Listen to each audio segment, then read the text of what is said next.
డెబ్భై 77వ గణతంత్ర దినోత్సవం సందర్భంగా వడగుందలో మదర్సా మహమ్మదియా సల్ఫియా నిర్వాహకులు Salafia educational and welfare society వడగుంద వారు నిర్వహించినటువంటి అద్భుతమైనటువంటి ఎగ్జిబిషన్ ఇది.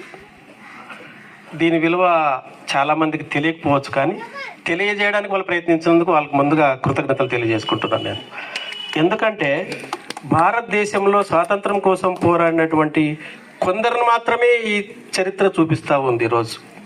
కానీ మరుగున ఉన్నటువంటి ఈరోజు ముసల్మాన్ సోదరులు, ఫ్రీడమ్ ఫైటర్స్, టిప్పు సుల్తాన్ కావచ్చు, అదేవిధంగా మౌలానా అబ్దుల్ కలాం ఆజాద్ గారు అద్భుతమైనటువంటి ఈ దేశానికి ఉన్నత విద్యాశాఖ మంత్రిగా ఉన్నటువంటి వ్యక్తులు కావచ్చు. ఇంకా కొన్ని విషయాలు చెప్తామంటే ఈరోజు మహిళలు కూడా ఫ్రీడమ్ ఫైటర్స్గా ఉన్నారంటే ఇది నమ్మలేనటువంటి విషయాలు. చాలామందికి వెలుగులోకి తీసుకురావడానికి మీరు ఇంకా ప్రయత్నాలు చేసి విరివిగా అందరికీ తెలియజేయాలి.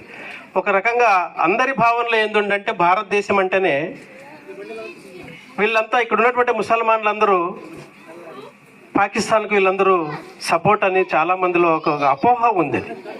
దాన్ని తుడ్చడానికి, దాన్ని సమూలంగా లేకుండా వాళ్ళని కూడా సోదర భావంతో ఉండొచ్చు, ఎవరో ఒక్కరిద్దరు ఉండొచ్చు, లేదా కొంతమంది ఉండొచ్చు, కానీ వాళ్ళతో పాటు అందరిని ఒకే ఘాటికి కట్టడం ఇది సరైన పద్ధతి కాదని ఈ వేదిక నుంచి నేను తెలియజేస్తూ, అదేవిధంగా సోదర భావంలో ఈరోజు నమ్మిన సిద్ధాంతాన్ని ప్రాణం ఇచ్చేటువంటి ఏదైతే ఉందో అది ముసల్మాన్ సిద్ధాంతం అని నేను గట్టిగా చెప్పగలను.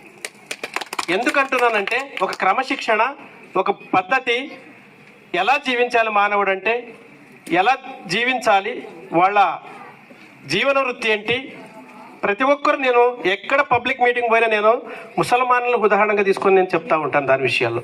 ఎందుకంటే కష్టపడే తత్వం ఎక్కడుందంటే ముసల్మాన్లో ఉందని చెప్తాను. ఈరోజు బయట కూర్చొని మాట్లాడటం కాదు, ఈరోజు కష్టపడే తత్వం ఉండాలి ప్రతి దాంట్లో. ఈరోజు ఎవరు చేయలేనటువంటి ఈరోజు టెక్నికల్ దాంట్లో ఉండేటి ఎవరు ఉన్నారంటే ఈరోజు భారతదేశంలో ముసల్మాన్లు అని చెప్తాను ఈరోజు నేను. ఎందుకంటే ఎవరికి ఇక్కడ భయపడాల్సిన అవసరం లేదు. వాళ్ళు భారతీయులు, ఈ దేశం కోసం పోరాడినటువంటి వాళ్ళు, ఈరోజు ఈ దేశంలో సోదరభావంతో ఉన్నటువంటి వాళ్ళు. ఎవరో చేస్తున్నటువంటి దానికి ఇక్కడ చేయడం, కొందరు ఉన్నటువంటి వాళ్ళు అల్లరి మూకలు చేసేదాన్ని మనమందరూ భారతీయులు కూడా ఇక్కడ మొట్టమొదటిగా ఖండించే దాంట్లో ముందుంటారు. ఇక్కడ ఉన్నటువంటి వాళ్ళు రకరకాలైనటువంటి భావనల వాళ్ళ నుంచి ఉన్నటువంటి మనసుల నుంచి తొలగించుకొని భారతీయులు అందరూ ఒకటే, అన్ని మతాలు, కులాలు, జాతులు ఉన్నటువంటి దేశం భారతదేశం ఇది. అన్ని కులాలు మిళితమైనటువంటి దేశం భారతదేశం ఇది. ఆ రోజు బాబాసాహెబ్ అంబేద్కర్ గారు ఆయన శ్రమోర్చి భారత రాజ్యాంగాన్ని ఈరోజు భారతదేశానికి ప్రజాస్వామ్యం ఇచ్చిందంటే అద్భుతమైనటువంటి విషయం. ఆ రోజు ఈరోజు గణతంత్ర దినోత్సవం జరుపుకుంటున్నామంటే ఈరోజు ఆ రోజు చేసినట్టు మహానీయులు చేసినటువంటి త్యాగాలు ఈరోజు వాళ్ళని అందరినీ వెలికి తీసుకురావడానికి ఈరోజు ఎంతోమంది ఉన్నారు. ముసల్మాన్లో కూడా మనం ఎంతమంది ఉన్నారన్నటువంటి వెలుగు తీసుకొస్తున్నారు. ఇలాంటి ఎగ్జిబిషన్లు ఇంకా విరివిగా చేసి ఈ కార్యక్రమాన్ని మదర్సా చూస్తే నాకు చాలా ఆనందం వేసింది. లాస్ట్ టైం ఒక మీటింగ్కి రావాల్సింది మిస్ అయ్యాను మదర్సా దానికి. ఇంకా అక్కడ బీసీ కాలంలో జరిగినప్పుడు నేను అక్కడ సర్వమత సమ్మేళనానికి కూడా నేను వెళ్ళడం జరిగింది.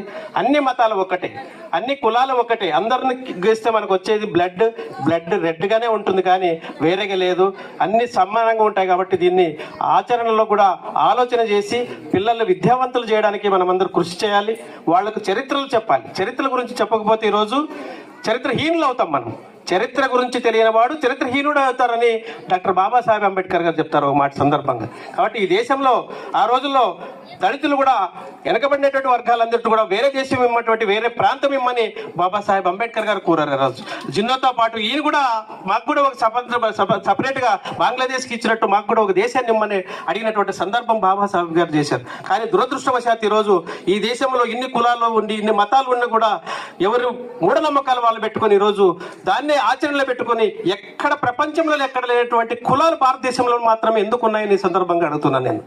అన్నిటికీ వాడుకునేది భారతదేశంలోని ఈరోజు కులాలు ఉన్నాయి, అన్ని కులాలు ఉన్నాయి, కానీ ఎవరిని ఎక్కడ పెట్టాలి, ఎలా పెట్టాలి, వృత్తులు బట్టి కులాలని, మతాల్ని డివైడ్ చేస్తున్నటువంటి దేశానికి ఇంకా సమానమైన మాటలనే కాదు, సమానం అన్నటువంటిది అది చేతుల్లో చూపించాలని ప్రభుత్వానికి కావచ్చు, ఈరోజు పెద్దలకు కానీ ఈరోజు తెలియజేస్తూ ఈ అవకాశం ఇచ్చిన మీకు అందరికీ మరొకసారి ధన్యవాదాలు తెలియజేసుకుంటున్నాను. థ్యాంక్ యూ అన్న.